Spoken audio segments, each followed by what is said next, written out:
आप संसार के सामने छोटे नहीं होना चाहते, संसार के द्वारा दबाए नहीं जाना चाहते हैं, संसार के ऊपर रहना चाहते हैं, जयवंत होना चाहते हैं, विजयी होकर संसार पर जयवंत होना चाहते हैं, तो मैं आपको बताऊं मेरे दोस्तों, यही करे। आप परमेश्वर के वचन का दर्पण ले और इसे बस देखते चले जाए, इस सच्चाई को कि आप जयवंत से भी बढ़कर हैं प्रतिदिन। और जितना ज्यादा इसे देखते जाएंगे, मैं बताऊं, दिनों दिन प्रतिदिन महिमा से महिमा में आप बदलते जाएंगे, उस जयवन से भी बढ़कर होने में, इस बाहरी जीवन में।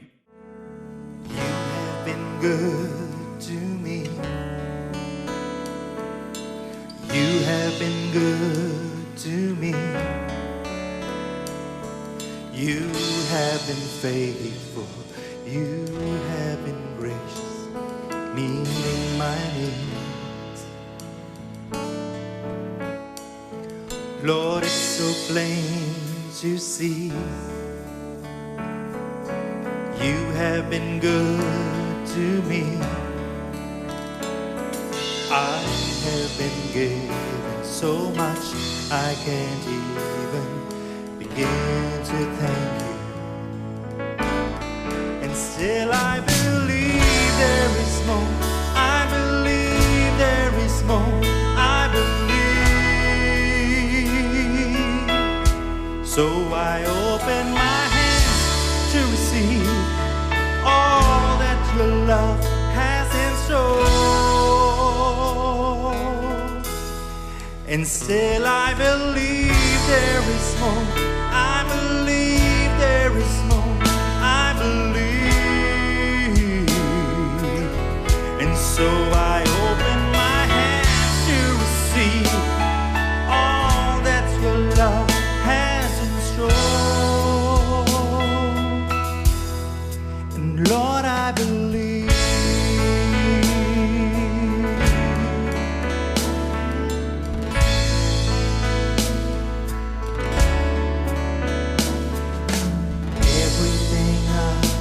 Have done all that I've said and sung, lifting your story, giving you glory. It's just the beginning. Father, I know there is more, power to heal and restore, miracle wonders, blessings unnumbered, love never ended. And still I believe there is more. I believe there is more. And I believe. And so I open my hands to receive all that your love has in store. Still I believe there is more. I believe there is more. I believe. So I open my hands to receive all that your love has in store. And Lord, I believe exceedingly abundantly,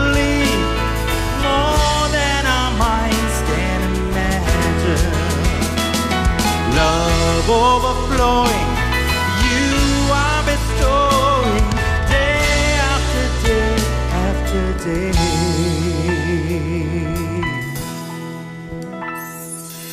You have been good to me.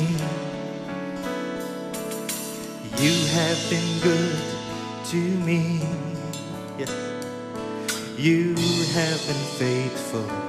You have been faithful, meeting my needs. Lord, it's so plain to see. You have been good to me. I have been given so much I can't even begin to thank you. And still I believe there is more. I believe there is more. I believe. So I open my hands to receive all that your love has in store. And still I believe there is more. I believe there is more. I believe. And so I open my hands to receive all that your love has in store. Lord, I believe.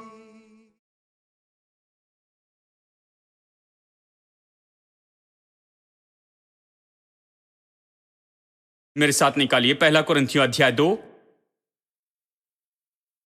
परमेश्वर ने हमारे लिए ऊंचे जीवन की योजना रखी है, इसे सुनिए। पहला कुरिन्थियों अध्याय 2 वचन 9। पर जैसा लिखा है, जो बातें आंखों ने नहीं देखी और कान ने नहीं सुनी और जो बातें मनुष्य के चित्त में नहीं चढ़ी, वे ही हैं जो परमेश्वर ने अपने प्रेम रखने वालों के लिए तैयार की हैं। यह अद्भुत है, परमेश्वर ने हमारे लिए तैयार की हैं अद्भुत चीजों को, जिसे आंखों ने नहीं देखा, कान ने नहीं सुना और मनुष्य के चित्त में यह कभी नहीं उतरा। परमेश्वर ने आपकी कल्पना से कुछ परे ही आपके लिए तैयार करके रखा है। हाँ, जब ये कहता है, बाइबल कहती है कि कैसे परमेश्वर ने इस्राएली लोगों को दूध और मधु के देश में जब वो लेकर गया, वचन कहता है वो उन्हें लेकर गया दूध और मधु के सबसे उत्तम देश में। केवल दूध और मधु के देश में नहीं ले गया, उसने जाकर देखा कि दूध और मधु के देश में सबसे उत्तम क्या है। परमेश्वर सबसे उत्तम चाहता है, उससे निचले स्तर का उत्तम नहीं। वो सबसे उत्तम तैयार करता है। बहुत से लोग इसे नहीं समझते। वो सोचते हैं परमेश्वर कुछ हल्का देता है और शैतान अच्छी चीजें देता है, लेकिन ये तो उल्टा ही है। परमेश्वर इतनी अच्छी चीज आपको देता है, आप इसके बारे में कभी कल्पना नहीं कर सकते हैं। परमेश्वर ने आपके लिए और मेरे लिए जगत की उत्पत्ति के पहले से तैयार किया है ऐसा जीवन जो कि बहुत उत्तम है, जिसकी आप कल्पना नहीं कर सकते, जिसके आप योग्य नहीं। जीवन में प्रभु ने यह तैयार किया है और आंखों ने नहीं देखा, कान ने नहीं सुना और किसी मनुष्य के चित्त में यह बात नहीं उतरी। वचन 10, परंतु परमेश्वर ने उनको अपने आत्मा के द्वारा हम पर प्रकट किया। देखिए, परमेश्वर ने केवल तैयार ही नहीं किया इस अद्भुत जीवन को, वो साथ ही उसमें हमारी अगुवाई करता है। यह मसीह जीवन है।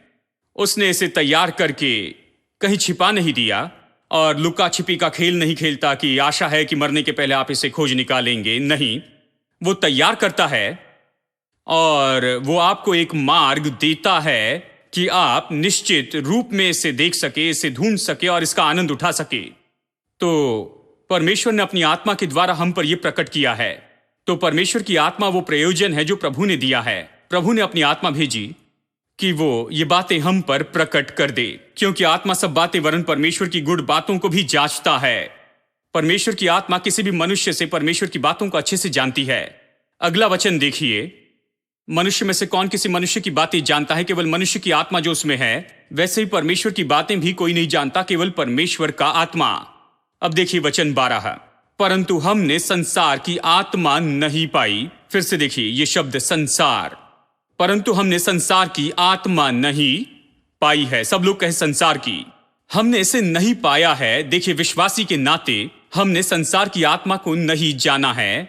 संसार की आत्मा क्या है? संसार की आत्मा तो वो है जो आपको इस गड़बड़ी में फंसा देती है, इस भ्रष्टता में आपको ऐसा संसार का जीवन जीने लगाती है, परमेश्वर के विरुद्ध बलवा करने लगाती है, प्रभु के सिद्धांत के विरुद्ध में जाने लगाती है, आपको ये सोचने लगाती है कि आप सब कुछ जानते हैं, आपको परमेश्वर की जरूरत नहीं, आप सब कुछ कर सकते हैं। ये संसार की आत्मा है, ये विनाश की आत्मा है। ये कहता है परंतु हमने संसार की आत्मा नहीं, परंतु वह आत्मा पाया है जो परमेश्वर की ओर से है।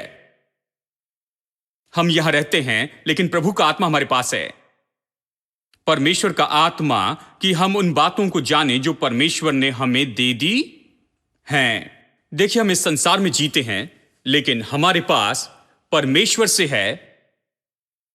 कोई आकर हमारे यहां पर रहता है ताकि हम लोग जाने, सब लोग कहे जाने कि हम उन बातों को जान ले जो हमें सेंत में दी गई है परमेश्वर के द्वारा।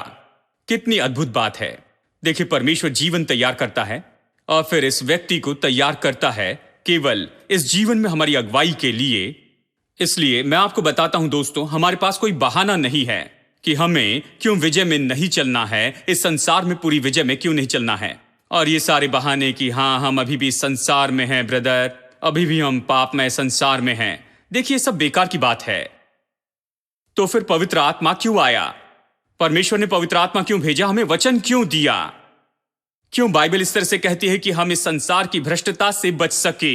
आप इस संसार में जीते, इसका मतलब नहीं कि आप इस चक्र में ऐसे फंस जाए और इसमें बहते चले जाए और संसार के द्वारा पूरी तरह से नाश कर दिए जाए। आप इस संसार में जीते हैं और इस संसार के ऊपर रह सकते हैं।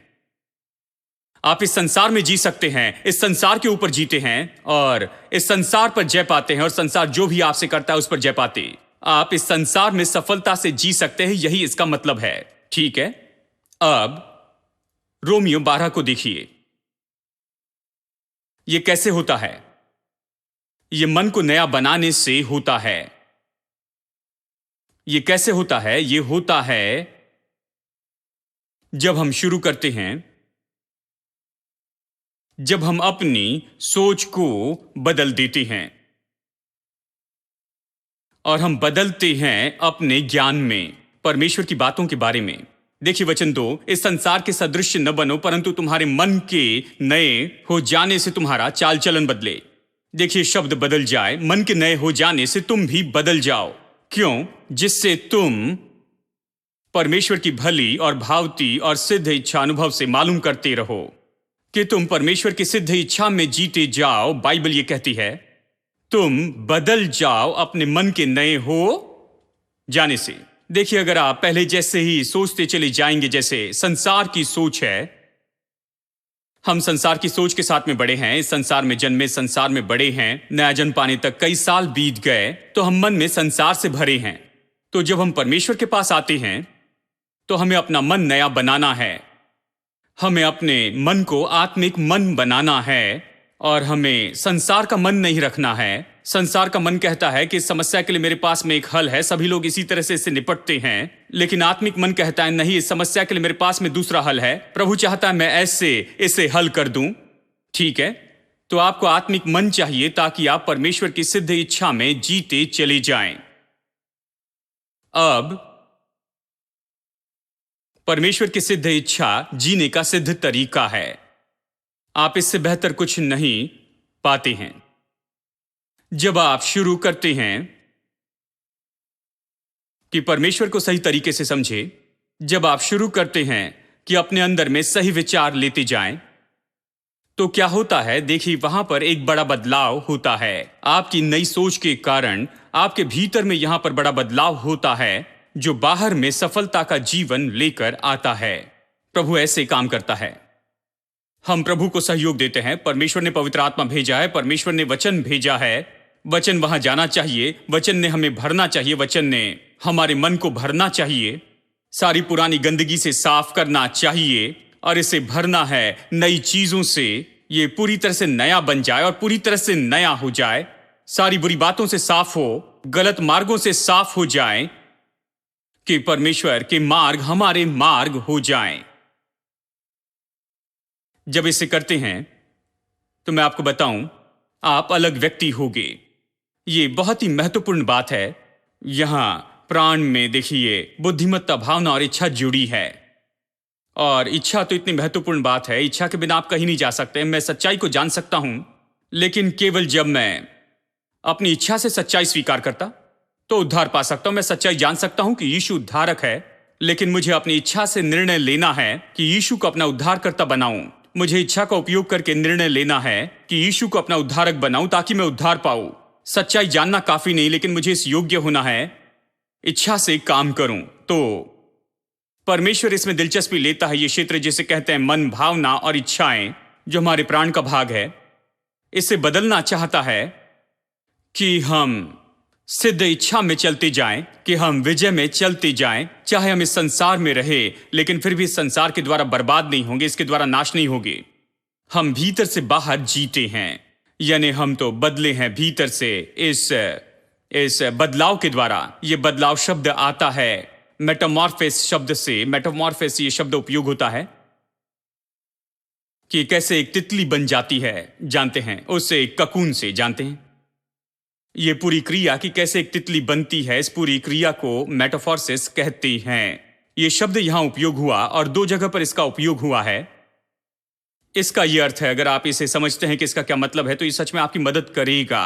दूसरी जगह जहां इसका उपयोग हुआ, जहां पर यीशु उस परिवर्तन के पहाड़ के ऊपर था और उसका रूपांतरण हुआ 3 चेले पतरस, याकूब और यूहन्ना के सामने। अचानक उन्होंने यीशु को देखा और उसे उसकी पूरी महिमा में देखा।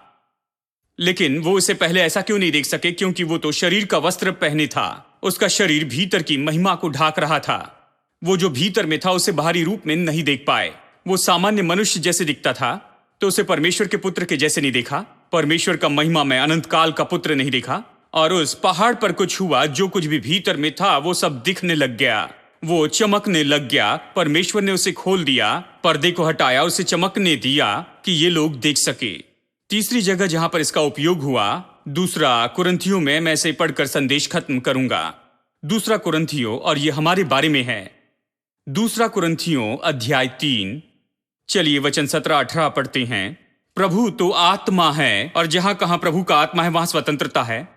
परंतु जब हम सबके उघाड़े चेहरे से प्रभु का प्रताप इस प्रकार प्रकट होता है, जिस प्रकार दर्पण में। देखिए, अब ये क्या है, परमेश्वर की महिमा को दर्पण में देखना। मेरे पास में समय नहीं कि इस पूरे संदर्भ को पढ़ूं। अगर आप इस संदर्भ को पढ़ते हैं तो ये प्रभु वचन के बारे में कहता है।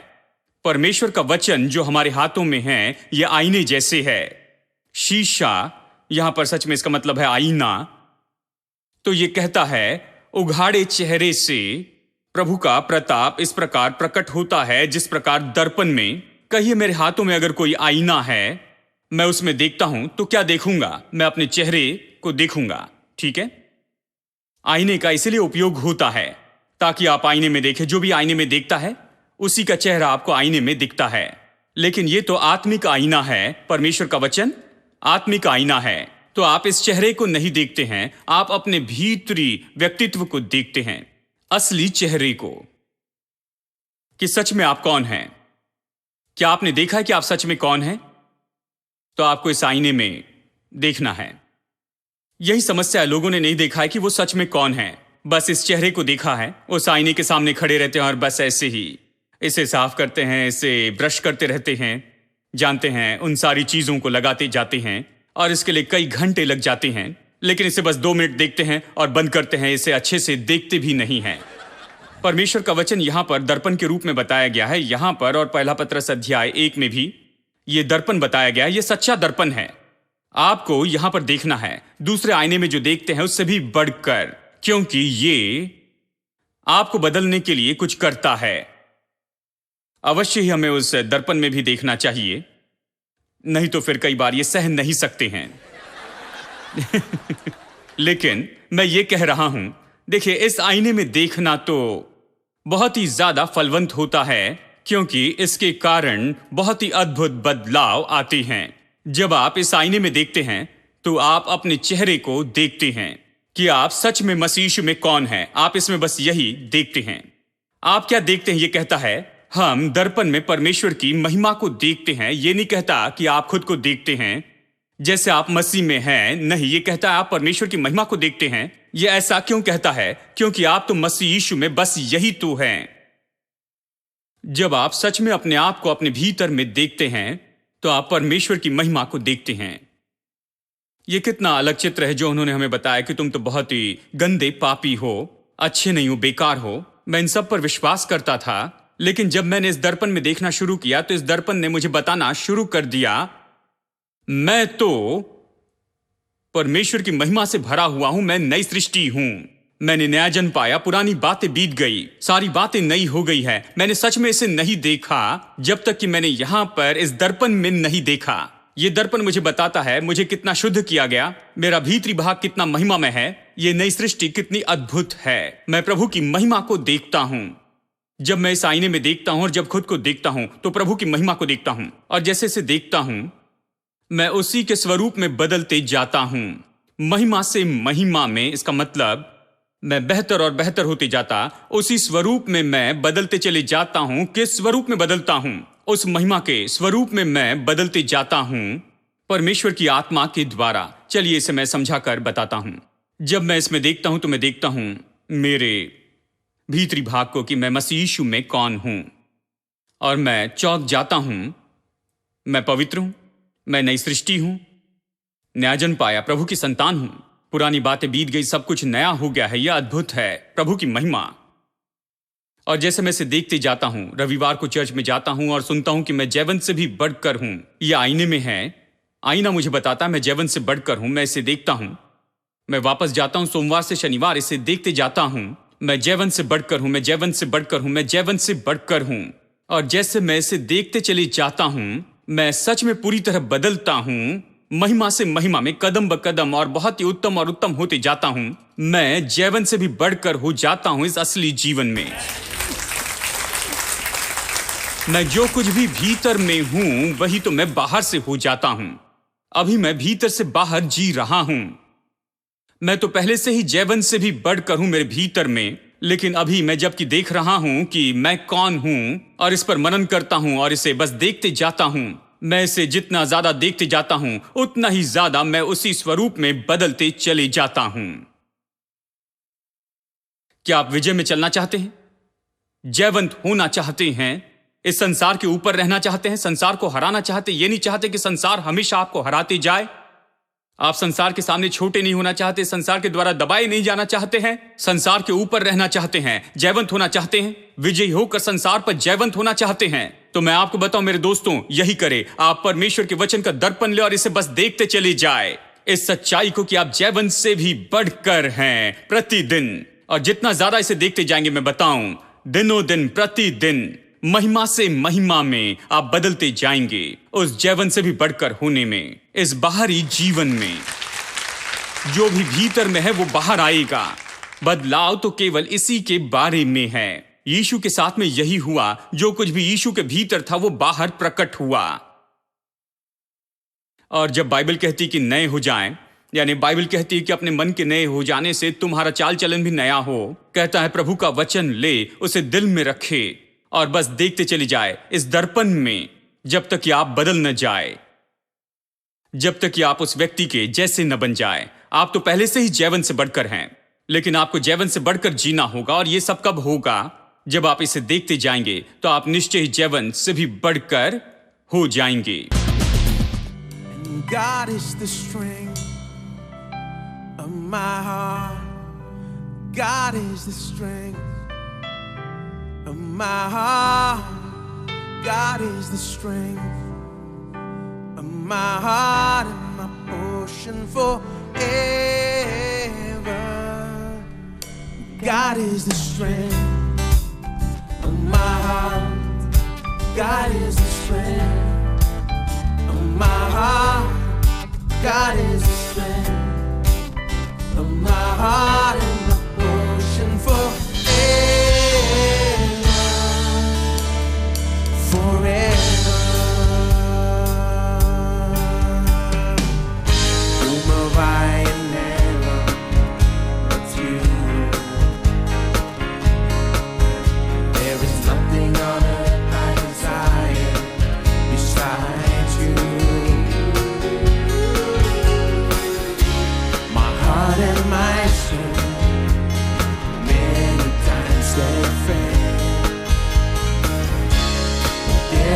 One truth that always will prevail.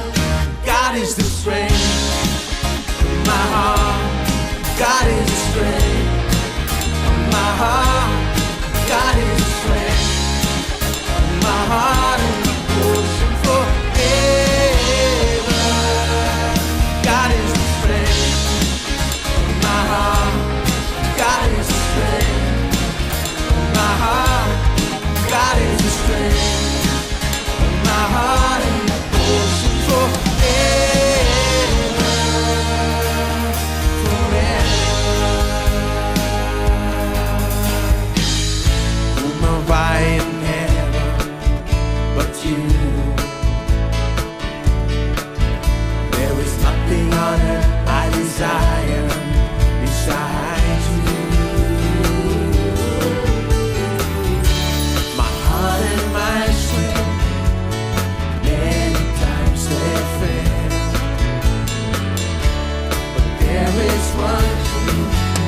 That always will prevail.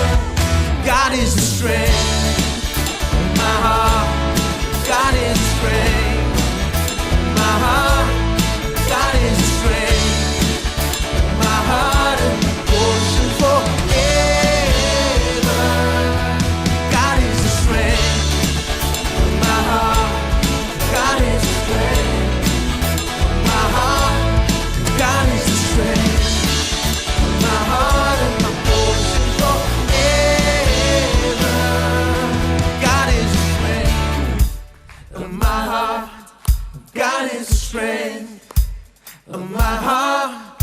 God is the strength of my heart and my portion forever. Everybody, God is the strength of my heart. God is the strength of my heart. God is the strength of my heart and my portion forever.